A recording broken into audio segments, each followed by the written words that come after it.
बोलो श्यावर रामचंद्र भगवान की जय। भरत जी के चरित्र की कथा चल रही है। भरत जी कहते हैं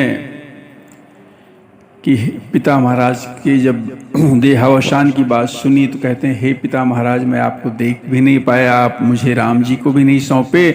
बहुरी धीर धरी उठे संभारी, और कह पितु मरण हेतु महतारी।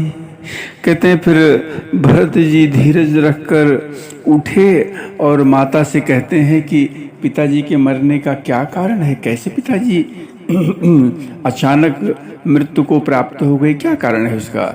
और उसके आगे कहती हैं माता कैकेयी कि सुन सुत बचन कहती कैकेयी, मरम पाछी जनु माहुर देई। गोस्वामी जी का दर्शन, कहते पुत्र का वचन सुनकर माता कैकेयी कहने लगी कि मानो मर्म स्थान को साफ करके चीर कर उसमें जहर भर रही हो।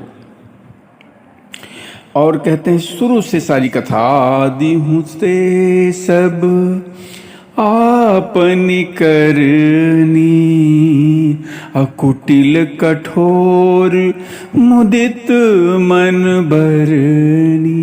कुटिल कठोर कैकेयी, गोस्वामी जी का दर्शन। कहते हैं सारी अपनी करनी शुरू से लेके आखिर तक बड़े प्रसन्न मन से कहते हैं सुना दी।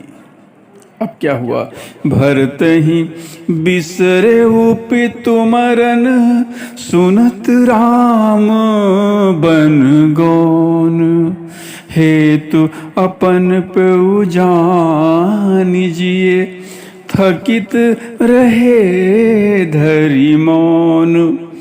कहते हैं कि श्री रामचंद्र जी का वन का जाना जब भरत जी ने सुना, अरे पिताजी के मरण को भूल गए और हृदय में कहते सारे अनर्थ की जड़ अपने को जानकर एकदम स्तंभित रह गए, चुप हो गए, बोलती बंद हो गई, सन्न हो गए।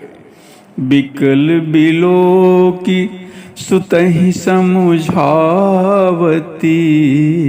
मनहु जरे पर लोनु लगावती। भरत जी को देखा कि तो बिल्कुल सन्न हो गए, तो कहते हैं महारानी कैकेयी उनको समझाती हैं। गोस्वामी जी का दर्शन मानो जले पर नमक लगाए। बोलो श्यावर रामचंद्र भगवान की जय।